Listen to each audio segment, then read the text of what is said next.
ริมขยายบทบาทกำลังป้องกันความสงบนครหลวงจันทน์เป็นกำลังที่ปลอดใสเข้มแข็งและหนักแน่นเตรียมพร้อมปฏิบัติหน้าที่เฮ็ดให้นครหลวงจันทน์มีความสงบปลอดภัยยาเสพติดเป็นพิษเป็นภัยผู้เสพเป็นบ้าผู้ฆ่าติดคุกผู้ทุกข์ใจแม่นพ่อแม่และสังคม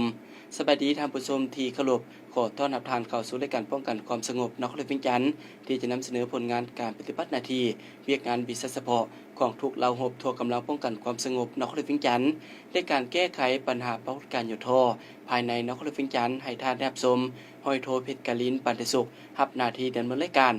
รับชมรายการในมื้อนี้ก็คงกับวันพฤหัสวันที่2กรกฎาคมปี2026อยู่ท่ามกลางบรรยากาศทั่วภาคทั่วรัฐทั่วปวงสารชาติปบออกแห่งแข่งขันสร้างผลงานคำนำรับตอนวาระต่างๆของพรรคของชาติโดยเฉพาะคำนำรับตอนวันคล้ายวันเกิดของประธานสุภาณวงศ์วันที่13กรกฎาคมปี1909หาวันที่13กรกฎาคมปี2026ครบรอบ117ปีและวันปล่อยปลาและอนุรักษ์สัตว์น้ำสัตว์ป่าแห่งชาติวันที่13กรกฎาคมปี1997หาวันที่13กรกฎาคมปี2026ครบรอบ19ปีที่จะหมุนเวียนมาครบรอบอีกวันละหนึ่งท่านผู้ชมและญาติมิตรนี้จะนำเสนอทานรับชมข่าวเหตุการณ์ต่างๆที่เกิดขึ้นภายในนครหลวงจันทน์รายละเอียดให้ทานไปติดตามรับชมในวันที่26มิถุนายน2026ที่สโมสรกองบัญชาการป้องกันความสงบนครหลวงจันทน์ได้จัดพิธีปิดสุดฝึกอบรมเวียกงานเสนาหักระยะสั้น4วันโดยการเป็นประธานของพันเอกจำปาแสงสุริยารองหัวหน้ากองบัญชาการป้องกันความสงบนครหลวงจันทน์ให้เกียรติเข้าร่วมของพันเอกดรจันทร์ไสสมบัติรองหัวหน้ากรมเสนาหักกรมใหญ่พระราชการกระทรวงป้องกันความสงบมีคณะภาคกองบัญชาการคณะภาคห้องการเมืองห้องตำรวจค่ายคุ้มขังดัดสร้างและกองบัญชาการปกสเมืองบรรดาคณะรับผิดชอบครูอาจารย์นักสัมมนากรพร้อมด้วยแขกถูกเชิญเข้าร่วมในพิธีพันโทท้องสอนโสภาพมีไสหัวหน้าห้องพระราชการป้องกันความสงบนครหลวงจันทน์ได้ขึ้นรายงานผลสำเร็จสุดฝึกอบรมเวียกงานวิชาเฉพาะเสนาหักระยะสั้น4วันแต่วันที่23-26มิถุนายน2026ผ่านการจัดตั้งปฏิบัติฝึกอบรมครั้งนี้มีนักสัมมนากรเข้าร่วมจำนวน35สหายหญิง16สหายซึ่งใช้เวลาฝึกอบรมเป็นเวลา4วันเรียนวันละ7ชั่วโมงรวมทั้งหมด28ชั่วโมงผ่านการซิดสอนของครูอาจารย์เห็นได้ว่ามีนักสัมมนากรแต่ละสหายได้เอาใจใส่ปฏิบัติระเบียบเข้าออกและขึ้นห้องเป็นปกติมีความตื่นตัวเอาใจใส่ค้นคว้าหำเฮียนแลกเปลี่ยนบทเรียนซึ่งกันและกันสามารถตีราคาความรับรู้ของนักสัมมนากรได้ในระดับประเภทดี87ส่วนห้อยประเภทกลาง13ส่วนห้อยในโอกาสเดียวกันนี้พันเอกจำปาแสงสุริยารองหัวหน้ากองบัญชาการป้องกันความสงบนครหลวงจันทน์ได้เป็นเกียรติขึ้นมอบใบยั่งยืนให้นักสัมมนากรจำนวน35สหายขึ้นรับโดยนักสัมมนากรที่เข้าร่วมฝึกอบรมในตอนท้ายพิธีพันเอกจำปาแสงสุริยารองหัวหน้ากองบัญชาการป้องกันความสงบนครหลวงจันทน์ได้แสดงความย่องยอชมเชยต่อนักสัมมนากรที่ได้เอาใจใส่ปฏิบัติมงเวลาขึ้นห้องลงห้องอย่างเข้มงวดพร้อมทั้งได้ศึกษาหำเฮียนเอาความรู้ความสามารถที่ครูอาจารย์ได้ซิดสอนให้ด้วยความตั้งใจสูงซึ่งเวียกงานเสนาหักเป็นเวียกงานที่ละเอียดอ่อนและมีความสำคัญหลายที่สุดในการรักษาสุขภาพภายหลังสำเร็จการฝึกอบรมแล้วให้บรรดานักสัมมนากรต้องนำเอาบทเรียนที่ได้ในครั้งนี้ไปฝึกอบรมและจัดตั้งปฏิบัติเวียกงานวิชาเฉพาะอยู่ภายในห้องกรมกองของตนให้ได้รับผลดีขึ้นกว่าเก่าพันตรีภูธรภูบุญเฮืองรักษาการเลขาสาวหนุ่มฮักฐานค่ายคุ้มขังดัดสร้างป้องกันความสงบนครหลวงจันทน์ได้กล่าวในกองประชุมสรุปการจัดตั้งเคลื่อนไหวเวียกงานสาวหนุ่มฮักฐานค่ายคุ้มขังดัดสร้างประจำ6เดือนต้นปีและทิศทางแผนการ6เดือนท้ายปี2026ให้ฮู้ว่า6เดือนท้ายปี2026ฮักฐานสาวหนุ่มค่ายคุ้มขังดัดสร้างป้องกันความสงบนครหลวงจันทน์จะสุ่มใส่หาเวียกงานสำคัญให้สำเร็จคือ1คณะสาวหนุ่มฮักฐานค่ายคุ้มขังดัดสร้างป้องกันความสงบนครหลวงจันทน์จะเอาใจใส่ยกสูงเฮ็ดเวียกงานศึกษาอบรมการเมืองแนวคิดให้แก่สมาชิกสาวหนุ่มของตนให้เป็นปกติต่อเนื่องเพื่อเฮ็ดให้เขาเจ้าเข้าใจต่อแนวทางของภาครัฐมีสติต่อการจัดตั้งสูงมีแนวคิดรักชาติรักบ้านเกิดเมืองนอนรักอาชีพของตนมีจรรยาบรรณจรรยธรรมแก้ไขแนวคิดเอื้ออิงขี้ค้านมักง่ายแนวคิดขับแคบพร้อมทั้งปฏิบัติเวียกงานวิชาเฉพาะที่การจัดตั้งมอบหมายให้สำเร็จ2เอาใจใส่ยกสูงความรู้ความสามารถบทบาทการนำพาของตนให้สูงขึ้นสุขยู่ให้สมาชิกสาวหนุ่มมีการฝึกฝนตนเองค้นคว้าหำเฮียนเพื่อยกสูงความรู้ความสามารถทางด้านวิชาเฉพาะเรียนรู้วิทยาศาสตร์เทคโนโลยีและภาษาต่างประเทศ เพื่อหันเป็นพนักงานที่เก่งและทันสมัย3เอาใจใส่นำพาสมาชิกสาวหนุ่มของตนสร้างขบวนการด้านต่างๆให้เป็นขบวนฟดฟื้นต่อเนื่องเป็นปกติให้มีอันพ้นเด่นสุขอยู่ให้เห็นมีสาวหนุ่มตัวแบบและครอบครัวตัวแบบ4ปรับปรุงการจัดตั้งสาวหนุ่มฮักฐานและปรับปรุงการจัดตั้งขันหน่วยสาวหนุ่มของค่ายคุ้มขังดัดสร้างให้ถูกต้องตามระเบียบของสาวหนุ่มประชาชนปฏิวัติลาวที่ขึ้นกับฮักฐาน5เอาใจใส่เวียกงานนโยบายแก้ไขชีวิตการเป็นอยู่ให้สมาชิกของตนอย่างเป็นปกติเช่นนโยบายเสนอย่องย่อเลือนสั้นไปเรียนยกสูงระดับวีซ่าเฉพาะทั้งเอาใจใส่เต้าโฮมความสามัคคีสมาชิกสาวหนุ่มทั้งภายในและภายนอกพร้อมทั้งลงสุขอยู่ช่วยเหลือครอบครัวเจ็บเป็นและอื่นๆให้ทั่วถึงในโอกาสเดียวกันพันโทสินนครพันมณีเลขาสาวหนุ่มกองบัญชาการป้องกันความสงบนครหลวงจันทน์ได้ให้เกียรติมอบใบย่องยอ4บุ๊กประจำปี2024ให้หน่วยสาวหนุ่มจำนวน3หน่วยและมอบใบย่องยอให้สาวหนุ่มผู้ที่มีความห้าวหันผลงานดีเด่นจำนวน71สหายหญิงสาวสหายในโอกาสดังกล่าวพันโทบุญมีแก้วพมา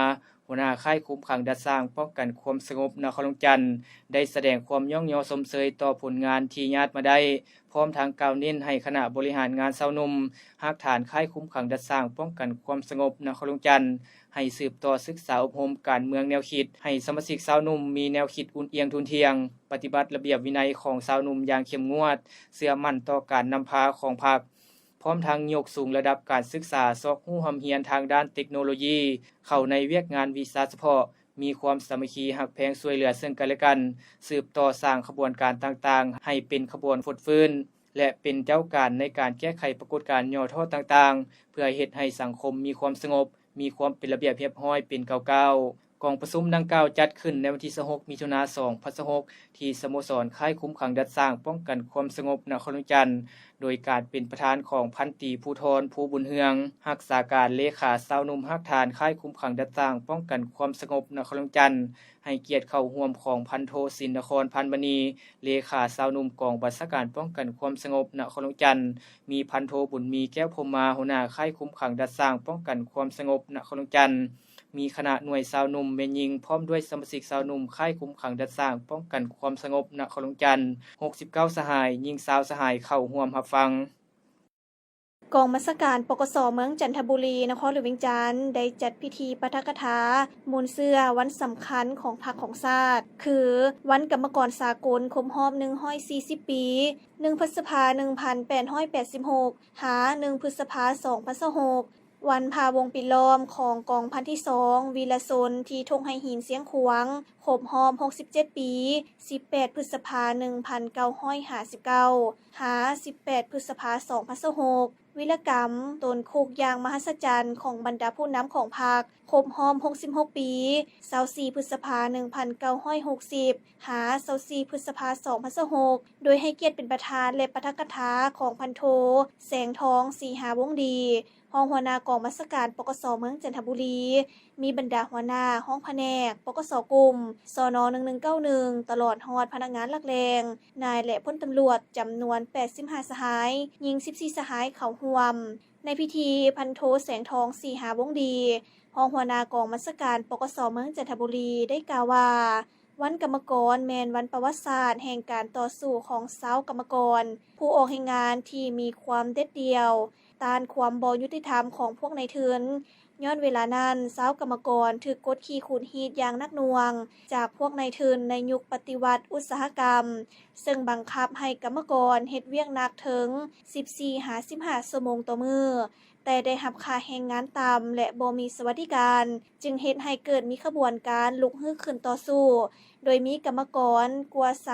340,000 คนร่วมกันนัดหยุดงานเพื่อทวงเอาสิทธิพื้นฐานเฮ็ดเวียก8ชั่วโมงพักผ่อน8ชั่วโมงและห้ำเฮียน8ชั่วโมงถึงแม้นว่าจะถูกปราบปรามอย่างรุนแรงจนมีผู้เสียชีวิตและบาดเจ็บเป็นจำนวนหลงหลายจนฮอดวันที่14กรกฎาคมปี1889กองประชุมพรรคคอมมิวนิสต์สากลครั้งที่2ที่นครหลวงปารีสจึงได้มีมติกำหนดเอาวันที่1พฤษภาคมของทุกๆปีเป็นวันกรรมกรสากล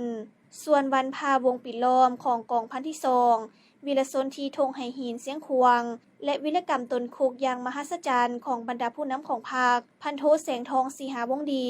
ยังได้กล่าวอีกว่าแม้นเหตุการณ์ประวัติศาสตร์ที่สำคัญโดยเหตุการณ์ดังกล่าวได้ส่องแสงให้เห็นการนำของพรรคถูกต้องตลอดของพรรคถูกต้องสลัดส่องใสแม้นไสสนะอันใหญ่หลวงของกำลังประกอบอาวุธภายใต้การนำพาของพรรคเป็นเหตุการณ์ประวัติศาสตร์อันสำคัญของกำลังเฮาและเป็นบทเรียนอันล้ำค่าที่สุดให้แก่ขบวนการต่อสู้ของกองทัพและประชาชนเฮาญาติเอาไสสนะในระยะต่อมาเป็นเหตุการณ์ประวัติศาสตร์อันสำคัญของชาติของพรรคของกองทัพเฮาและเป็นบทเรียนอันล้ำค่าที่สุดให้แก่ขบวนการต่อสู้ของกองทัพและประชาชนเฮาในระยะต่อมาแสดงให้เห็นถึงความบริสุทธิ์ผุดพองความจงรักภักดีความสามัคคีเป็นจิตหนึ่งใจเดียวความอดทนมั่นเหนียวบ่ค่อนแคลนต่อการนับคู่หลอกลวงของศัตรูพันโทบุญยงไสปัญญาห้องหัวหน้าแผนกสกัดกั้นและต้านอัคคีภัยห้องตำรวจกองบัญชาการป้องกันความสงบนครหลวงจันทร์พร้อมด้วยคณะได้ลงฝึกอบรมเวียกงานสกัดกั้นและต้านอัคคีภัยให้พนักงานธนาคารการค้าต่างประเทศลาวสำนักงานใหญ่ในวันที่27มิถุนายน2026โดยมีท่านนางอุ่นเฮือนห่วงสวรรค์ห้องหัวหน้าแผนกจัดตั้งพนักงานพร้อมด้วยพนักงานแผนกการศูนย์บริการต่างๆเข้าร่วมในการฝึกอบรมพันโทบุญยงไสปัญญาห้องหัวหน้าแผนกสกัดกั้นและต้านอัคคีภัยได้ขึ้นบรรยายให้ความรู้พื้นฐานขั้นตอนวิธีเอาตัวรอดเบื้องต้นกรณีมีอัคคีภัยเกิดขึ้นสาเหตุของการเกิดอัคคีภัยสัญลักษณ์เครื่องหมายแต่ละประเภทของบั้งมอดไฟการนำใช้บั้งมอดไฟวิธีการกดกาและบำรุงรักษาวิธีปฐมพยาบาลเบื้องต้นและการช่วยเหลือคนเจ็บฉุกเฉินออกจากสถานที่เกิดเหตุและอื่นๆทางนี้ก็เพื่อให้พนักงานภายในธนาคารการค้าต่างประเทศลาวมีสติในการนำใช้ไฟฟ้ามีความรู้พื้นฐานในการนำใช้บั้งมอดไฟเพื่อเกี่ยมความพร้อมในกรณีมีอัคคีภัยเกิดขึ้นจึงจะได้ช่วยเหลือพนักงานและลูกค้าที่มาใช้บริการได้อย่างปลอดภัยจากนั้นได้จำลองเหตุการณ์ไฟไหม้ภายในตึกอาคารเพื่อฝึกซ้อมให้ผู้ที่เข้าร่วมฝึกอบรมในครั้งนี้ได้มีสติในการหลบหนีไฟไหม้ออกทางประตูฉุกเฉินและยังได้จำลองเหตุการณ์ไฟไหม้อยู่เดินภายนอกอาคารเพื่อให้พนักงานทุกคนได้ฝึกซ้อมการนำใช้มือเป่ามอดไฟจากถังแก๊สการทดลองนำใช้บั้งมอดไฟแต่ละชนิดสีดมอดไฟเพื่อให้มีความชำนิชำนาญในการมอดไฟตัวจริงภายหลังสำเร็จการฝึกอบรมพันโทบุญยงไสปัญญาห้องหัวหน้าแผนกสกัดกั้นและต้านอัคคีภัยห้องตำรวจกองบัญชาการป้องกันความสงบนครหลวงจันทร์ได้มอบใบยั่งยืนการสำเร็จฝึกอบรมเวียกงานสกัดกั้นและต้านอัคคีภัยและยาสั้นประจำปี2026ให้ธนาคารการค้าต่างประเทศลาวประจำสำนักงานใหญ่เพื่อยั่งยืนผลสำเร็จในการเข้าร่วมฝึกอบรมเวียกงานดังกล่าวอีกด้วย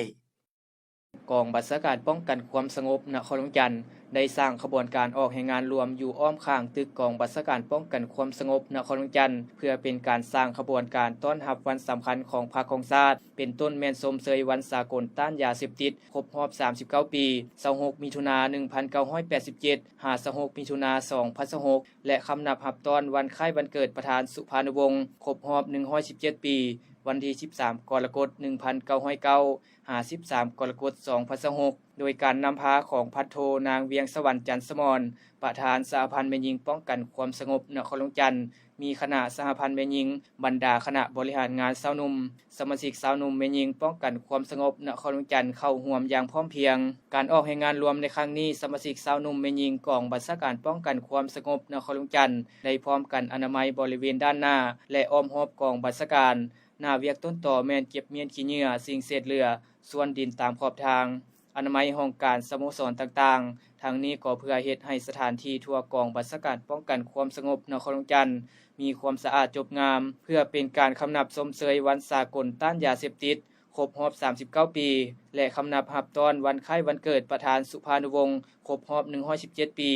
ที่ใกล้จะมาถึงในมม.นี้ให้มีขบวนการฟดฟื้น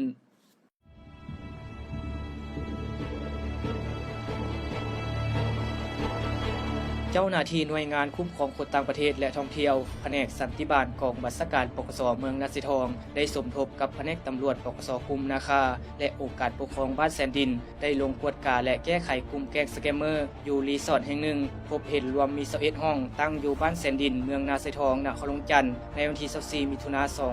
2026เวลา 13 โมงกักผู้ถูกสงสัยได้จำนวน29คนสัญชาติจีนพร้อมเครื่องของกลางคดีรวมมีคอมพิวเตอร์โน้ตบุ๊กจำนวน9หน่วยโทรศัพท์มือถือจำนวน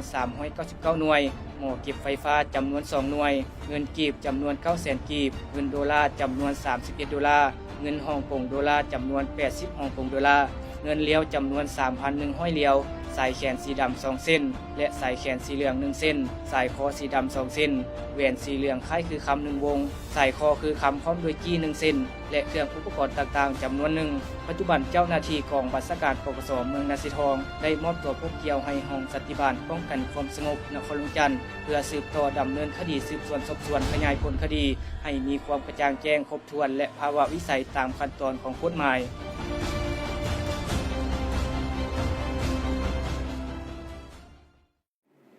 ขอต้อนรับทานเข้าสู่ระยะที่2ของทางรายการป้องกันความสงบนครหลวงจันทร์ก้าวเข้าสู่ระยะที่2ของทางรายการจะนำเสนอทานนับสมบท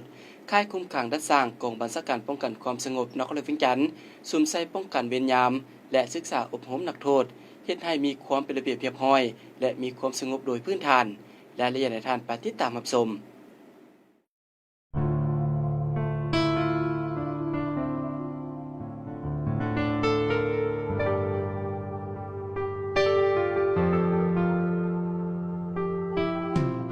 ค่ายคุมขังดัดสร้างป้องกันความสงบนครหลวงจันทร์แม่นหนึ่งในกงจักรการจัดตั้ง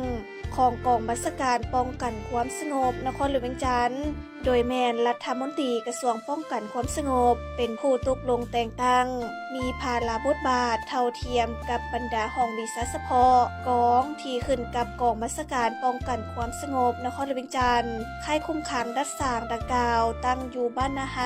เมืองไซเซธานครหลวงจันทร์มีเนื้อที่ทั้งหมด16เฮกตาร์มีบทบาทและหน้าที่เป็นเสนาธิการให้แก่กองบัญชาการป้องกันความสงบนครหลวงจันทร์ในการค้นคว้าวางแผนการกำแน่นสภาพการเคลื่อนไหวของศัตรูกลุ่มคนบ่ดีเพื่อค้นคว้าหาวิธีการมาตรการสกัดกั้นและตอบต้านคุ้มครองป้องกันบรรดาค่ายคุมขังรัฐสร้างทั่วนครหลวงจันทร์ให้มีความสงบปลอดภัยพร้อมทั้งนำใช้มาตรการบังคับควบคุมศึกษาอบรมนักโทษผู้ถึงหารัฐสร้างตามแนวทางนโยบายของพรรคระเบียบกฎหมายของรัฐหับประการด้านหลักการวิชาเฉพาะเพื่อให้เขาเจ้ากลายเป็นพลเมืองดีของสังคมและปรับปรุงก่อสร้างกำลังตำรวจคุ้มขังรัฐสร้างทั่วนครหลวงจันทร์ให้นักแน่นเข้มแข็งในการปกปักรักษาความสงบทางด้านการเมืองและความเป็นระเบียบเรียบร้อยของสังคม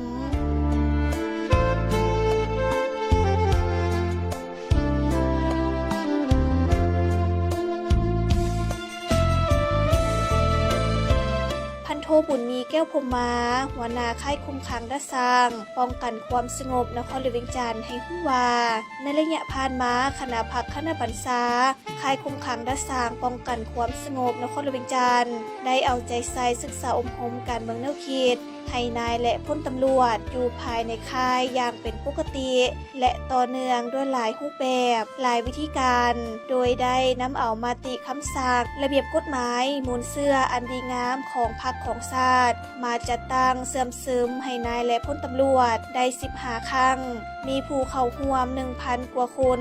ยิง200กว่าเทื่อคนได้เอาใจใส่ปรับปรุงแบบแผนวิธีเฮ็ดเวียกวิชาเฉพาะของแผนกให้เคลื่อนไหวตามสิทธิหน้าที่และภาระบทบาทของไผลาวอย่างเข้มงวดพร้อมนี้ยังได้ปฏิบัติตามรัฐบัญญัติเลขที่001/ปปทว่าด้วยการให้อภัยโทษดำรัฐ303/ลบว่าด้วยเวียกงานคุ้มครองรัฐสร้างการซี้น้ำของกองบัญชาการป้องกันความสงบนครหลวงจันทร์ก็คือกรมคุ้มขังรัฐสร้างกระทรวงป้องกันความสงบและตามคำแนะนำของคณะกรรมการยุติธรรมและป้องกันชาติป้องกันความสงบสภาแห่งชาติสภาประชาชนนครหลวงจันทร์ นอกจากนี้ยังได้สมทบกับองค์การอัยการประจำค่ายกวดกาคัดเลือกนักโทษต้องหาแบ่งประเภทประจำเดือนและกวดกาผู้ที่ครบเงื่อนไขมาตรฐานการอภัยโทษลดผ่อนโทษและการปล่อยตัวก่อนกำหนดโดยมีเงื่อนไขการค้นคว้าปฏิบัตินโยบายซึ่งในระยะ1 ปีผ่านมาได้อภัยโทษปล่อยตัว6 คนหญิง3 คนอภัยโทษลดผ่อนโทษ241 คนหญิง50 คนปล่อยตัวก่อนกำหนดแบบมีเงื่อนไขจำนวน200 กว่าคนหญิง44 คนนอกจากนี้ยังได้ปล่อยตัวนักโทษที่พ้นโทษจำนวน300 กว่าคนหญิง62 คน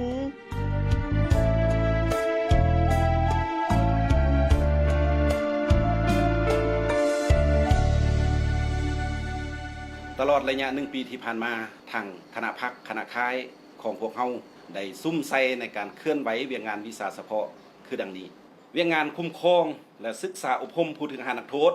ก็ได้สร้างสำนวนสำเนาประวัติของผู้ถึงหานักโทษได้ทั้งหมด 1,806 คนยิง236 คนและได้ศึกษาอบรมถือว่า36 ครั้งมีผู้เข้าร่วมทั้งหมดเป็น 5,175 เถื่อคนยิง 1,500 เถื่อคนนโยบายในการพบญาติได้ 6,621 เถื่อคนยิง 1,765 เถื่อคนได้จัดประเภทให้แก่นักโทษประเภทที่1แม่น431 คนยิง130 คนประเภท2แม่น278 คนยิง34 คนประเภท3 23 คนได้เคลื่อนย้ายนักโทษผู้ถึงหาไปคุมขังภาคได้10 ครั้งมี 1,986 คนยิงนี่205 คนในนี้เป็นนักโทษ889 คนยิงนี่100 คนเป็นผู้ถึงหา 1,000 กับ97 คนยิง100 กับ 5 คนแต่ละมื้อก็ได้มีการเคาะเล็กเซ็กกุญแจของห้องขังเพื่อรับประกันความปลอดภัยเวียงงานพาราธิการแม่นได้รับประกันในการเลี้ยงดูกำลังเอาใจใส่ในการคุ้มครองรายรับรายจ่ายงบประมาณเงินเดือนน้ำมันเสื้อไฟเครื่องนุ่มห่มพาหนะวัตถุเทคนิคยุทโธต่างๆเนาะเพื่อรับใช้ให้แก่เวียงงานวิสาเฉพาะได้รับเงินอัตรากินนักโทษผู้ถึงหาทั้งหมดนี่แม่น2ตื้อ897ล้าน4แสน90,000 กีบแล้วก็ได้จ่ายรับอัตรากินเป็นเข้าเนาะ323.6 ต้นแล้วก็ได้เบิกจ่ายอัตรากินตามจำนวนในอัตราคิดไหลแต่ละวันหันป้องกันก็ได้เอาใจใส่ในการป้องกันเฮ็ดให้ค่ายแม่นมีความสงบปลอดภัย 100% การป้องกันเวรยามแม่นตลอด24 ชั่วโมงถือว่ามีทั้งหมดแม่น365 ครั้งในนี้มีแรงงาน 4,386 แรงงานป้องกันการพบญาติ145 ครั้งมี 1,015 เถื่อคนป้องกันขึ้นศาลเห็น98 ครั้งมี 1,464 แห่งงานป้องกันไปโรงหมอ20 ครั้งมี73 แห่งงานป้องกันคนเจ็บนอนโรงหมอ15 ครั้งมี30 แห่งงานป้องกันการเคลื่อนย้าย12 ครั้งมี62 แห่งงานการนำพาในการสร้างพลาธิการกับพี่และฝึกวิชาชีพให้แก่นักโทษผู้ถึงหานั้นพวกเฮาได้ซุ่มใส่โดยเฉพาะแม่นคุดคนทาแห้งที่บ่มซ้อนอยู่ภายในพวกเฮานี้เพื่อสร้างแรงรายรับปัจจุบันนี้พวกเฮามีหัวหน่วยการผลิตนี่ถือว่า8หัวหน่วยเป็นต้นแม่นโรงงานทักแลนมีตำฮูกมีตัดเย็บมีตำแผ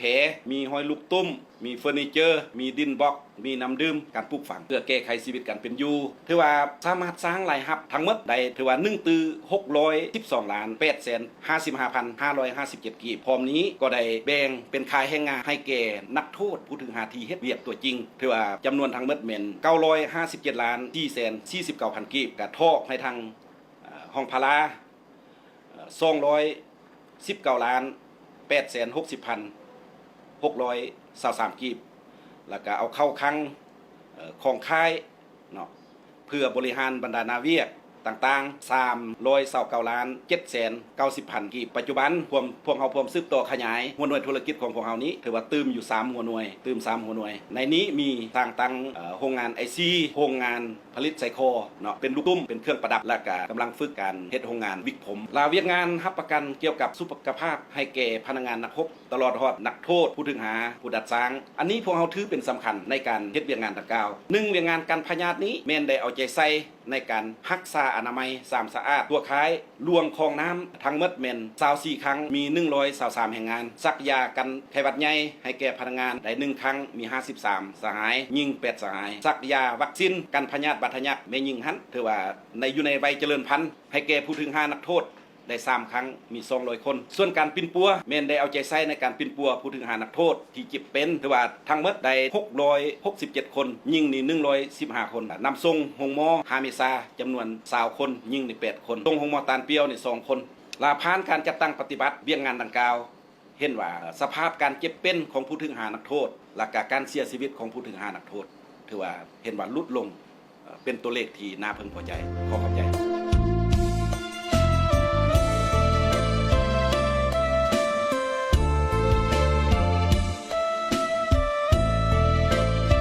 สำหรับทิศทางในต่อหน้าพันโทบุญมีแก้วพรหมา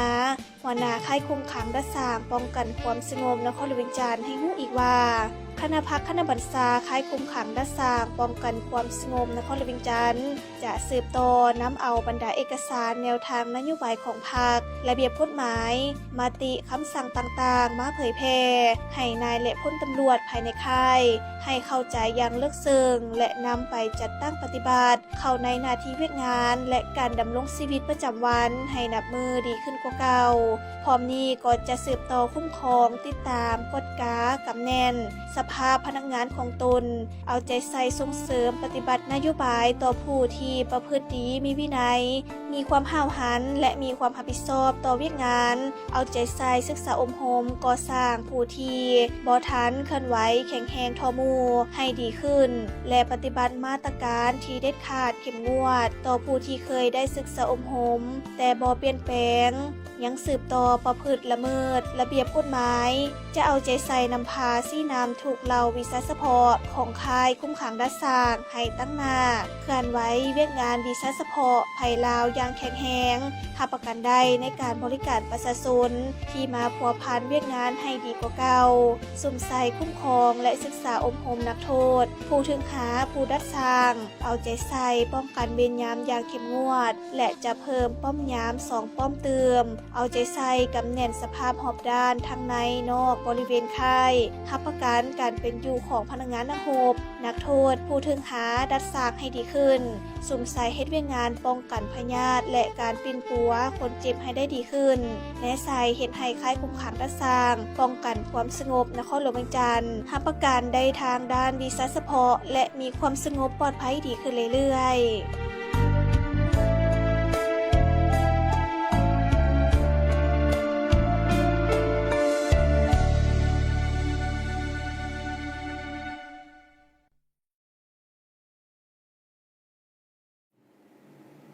ท่านผู้ชมที่เคารพทั้งหมดนี้ก็แม่นการนำเสนอจากรายการป้องกันความสงบนครหลวงเวียงจันทน์ขอขอบใจทุกท่านที่ให้เกียรติติดตามรับชมรายการด้วยดีตลอดมาท่านสามารถรับชมรายการป้องกันความสงบนครหลวงเวียงจันทน์ผ่านทาง Facebook ป้องกันความสงบนครหลวงเวียงจันทน์และรับฟังผ่านสถานีวิทยุกระจายเสียงป้องกันความสงบทางคลื่น FM 101.5 เมกะเฮิรตซ์ออกอากาศทุกๆวันเสาร์เวลา 18:00 น. หา 18:30 น. และก่อนจะลากันมื้อนี้ขอฝากถึงทุกท่านช่วยกันเป็นเจ้าการรักษาความสงบความเป็นระเบียบเรียบร้อยในสังคมเพื่อสกัดกั้นปัญหาปรากฏการณ์อยู่ท่อต่างๆไว้เกิดขึ้นโดยเฉพาะแม่นปัญหายาเสพติดและฝากถึงนักขับขี่ทุกท่านจงมีสติระมัดระวังขับขี่ยานพาหนะเอาใจใส่ปฏิบัติกฎระเบียบจราจรอย่างเข้มงวดบ่ดื่มสิเมาแล้วขับขี่รถอย่างเด็ดขาดเพื่อเป็นการลดพรปัญหาการเกิดอุบัติเหตุตามท้องถนนสำหรับมื้อนี้ผู้ดำเนินรายการห้อยโทเพชรกลินปันสุขผมโดยทีมงานรายการต้องขอลาท่านผู้ชมไปเพียงเท่านี้พบกันได้ใหม่ในวันพฤหัสหน้าเวลาเดียวกันนี้สบายดี